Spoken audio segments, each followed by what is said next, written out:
The farewell tour is a pretty common concept in the NBA. NBA legends who either announce their retirement or are speculated to retire get one last go around from city to city as fans give them their flowers in what is probably going to be their last season. In recent years, we've seen it with players like Kobe, Dirk, and D Wade, and these moments kind of give us a time to reminisce on these Hall of Fame careers. But what if instead of a season-long goodbye to a player, we got a single game filled with players and teammates who meant something to an individual player's career? I think that Goran Dragic is not at the Dragon farewell game is a really cool concept, not only because it has one of the hardest names ever for a charity game, but that in all honesty can showcase the impact of a player's career in one night.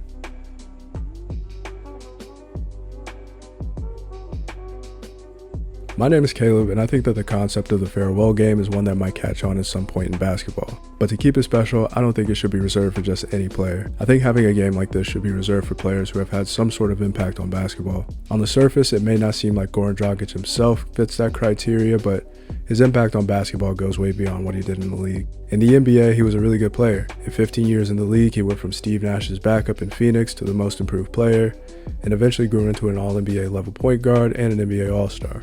During Dragic's prime, there were a lot of great point guards in the league, but from 2013 to the end of his time in Miami, he was unarguably one of the most consistent guards in the league. People always rightfully point to his Heat tenure, especially his 2020 season where he helped Miami get to the finals in the bubble, but I do want to touch on his 2014 season really quickly. Now in his second stint with the Suns, he became the best player on a team that was supposed to finish near the bottom of the West that year. He was snubbed from the All-Star team, but he did make an All-NBA third team, averaging 20 points per game, 3 rebounds, and just under 6 assists on 50% shooting and 40% from 3. He would also win Most Improved that year, but they would miss out on the playoffs despite being 14 games over 500, which I still think is pretty wild. Dragic had a really solid NBA career, but his impact on Slovenian hoops can't be understated. He's been one of the best international ambassadors for basketball and has contributed a lot to growing the game overseas. He has a respectable list of accolades from his overseas career, most notably the Eurobasket MVP from 2017. His farewell game speaks a lot to him as a player, but I think it speaks the most to him as a teammate, his role in international basketball, and his impact in his country. If you can imagine a reunion show for a sitcom where the main characters come back for one night to reminisce on a period of their lives alongside fan-favorite recurring characters, well, that's kind of how these rosters are constructed, or at least that's how I imagine they were. A total of 40 players played in this game with plenty of recognizable names taking part. Starting with the team captains, you got the two Slovenian legends, the host himself Goran Dragic, and probably the best Slovenian hooper ever in Luka Doncic. I don't think it's too early to say that. On Team Gogi, he only has 2 NBA guys in Vlatko Cancar and Nikola Vucevic, but you also have some players who are really good NBA role players from the 2000s and 2010s. You probably remember Vladimir Radmanovic from his time in Seattle and with the Lakers. Sasha Pavlovic had some solid years with LeBron in his first stint in Cleveland. Rasha Nesterovic, NBA champion with the Spurs and briefly played for my Pacers. And Primoz Bresic, who played 8 years in the league as well. And you can't forget Goran's brother Zoran, who also played in the league briefly with his brother in both Phoenix and Miami. And of course, the standout names here are Hall of Famers Steve Nash and Chris Bosh. It was great seeing Bosh back out on the court after getting his career cut short 8 years ago. I think his game would have aged really well, and he at least could have had 5 more years in the league. Luka's team also had names that most fans would recognize, both current and former NBA players. You have the Argentine legend Luis Scola, another Slovenian legend and NBA champion Beno Udrih, and then probably the best European player of all time, Dirk Nowitzki, teaming up once again with Luka as they did in Dirk's last season in Dallas. But the team had no shortage of current NBA guys, the 2 Serbian Olympians coming off of a bronze medal run, Bogdan Bogdanovic and reigning MVP Nikola Jokic, the mascot Hunter Robin Lopez, the fan favorite Boban Marjanovic, and Josh Richardson, who played with both Dragic and Luka in their NBA careers. These rosters tell a story, and obviously these players were chosen intentionally. As you can imagine, the game itself wasn't necessarily going to be competitive, but was mostly a symbolic gesture for Dragic and the game of basketball itself.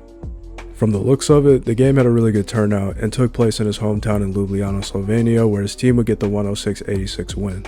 The game had its fair share of memorable moments and probably the only place we'll ever see a Jokic dunk off the glass, and the game even featured some other types of entertainment. Goran and Zoran Dragic went at it 1v1 with their dad officiating. There was a mini soccer game where they brought out mini goals for the players. But the player the game was named for officially ended his basketball career with a 21-point, 11 rebound, and 7 assist night in the exhibition before hanging him up for good. The concept of a farewell game is pretty self-explanatory if you haven't picked up on it already. You take a player, surround them with recurring faces throughout their career, and send them off in a game and in a place that meant something to them. I want to create a farewell game concept for a player who had multiple rivalries and recurring teammates throughout their Hall of Fame career. When choosing a player, I wanted to think of someone who had retired fairly recently, could have farewell rosters filled with other great players, and a game that could provide the most entertainment possible. With that said, I thought it'd be fun to create a farewell game concept for Dwyane Wade. No need to go into a deep dive on his career. We know it's legendary. 3-time champ, finals MVP, 13-time All-Star, probably the 3rd best shooting guard ever. He had one of the more notable farewell tours in recent memory, but I think that his game concept would bring out the stars for him. With the name of Dragic's game being a play on his nickname, we also gotta make sure D-Wade's is too. With his nickname being Flash, something like the Flash finale could work. It's simple, but it gets the job done. We're also gonna have to have the game in Miami in the Heat's arena. It's a no-brainer. I also thought about putting it in Chicago with him being from there, but they literally call Dade County Wade County, so I don't think you can have it anywhere else. When making the rosters, you have to have the team captains. Obviously the first one is gonna be D-Wade. You have a few options for the second captain here, but I'm going to go ahead and choose Udonis Haslem as the second captain. You could easily have Bron here as a second captain, but I feel like Udonis is maybe the more meaningful choice just because they were teammates for the longest time and won every championship in franchise history together. So now we're going to fill out the roster for Team Flash and Team UD. For the rosters themselves, I have 10 players on each team, including the captain, and I'm briefly going to explain why these players fit on each team. In real life, it'd be closer to maybe 20 per roster, but I think 10 is good just for this video, so there will be notable players left off just for time purposes. For Team Flash, it would only be right to have the Banana Boat crew on the same team for the first time ever. Bron, Melo, and CP3 have all been linked to Wade for the longest time, and their brotherhood goes beyond basketball, so it would be a cool thing to see on the floor. Not much explanation needed for them. Chris Bosh is back with his Heatles teammates for one last time. He was overshadowed in his time in Miami, but he adapted and won 2 rings because of his sacrifices. I also gotta have Ray Allen on this roster. From rival to teammate, he hit one of the greatest shots in NBA history as a member of the Heat in Game 6 of the 2013 Finals. Goran Dragic, the person who this video is inspired by, and another notable D-Wade Heat teammate from his later years, helped hold down the fort in Miami while Wade was off in Chicago and Cleveland. Darrell Wright, I think, should be here too, one of Wade's teammates from the 06 championship team, but they're also pretty close off the floor. And what's the 2010s Miami Heat without Mario Chalmers? 2-time NBA champ with Wade, starting point guard on both of those teams. He's a no-brainer here. And to round it out, I have Hassan Whiteside, one of D-Wade's longest tenured teammates, who was also around for both his first and second stints in Miami.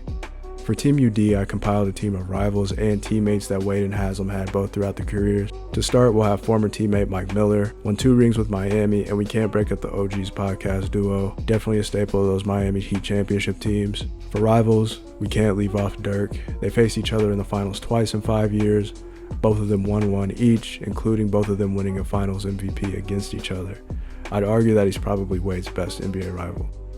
Miami's battles with the Pacers in 2012, 13, and 14 provided some of the best Eastern Conference playoff series of the decade, so having Paul George here makes a lot of sense. The wider NBA audience caught on to how good he was and was going to be during these series. Early 2010 Celtics need to be represented here, with Wade having faced them both in 2011 and 2012. We'll use KG and Paul Pierce. I also thought to represent the 2012 finals matchup with his first ring with LeBron and Bosh, so we'll have KD here as well. With Wade having played the Spurs twice in the finals, you could also have any of their stars, but I chose Kawhi. He was the finals MVP in 2014 after essentially ending the Big Three Heat.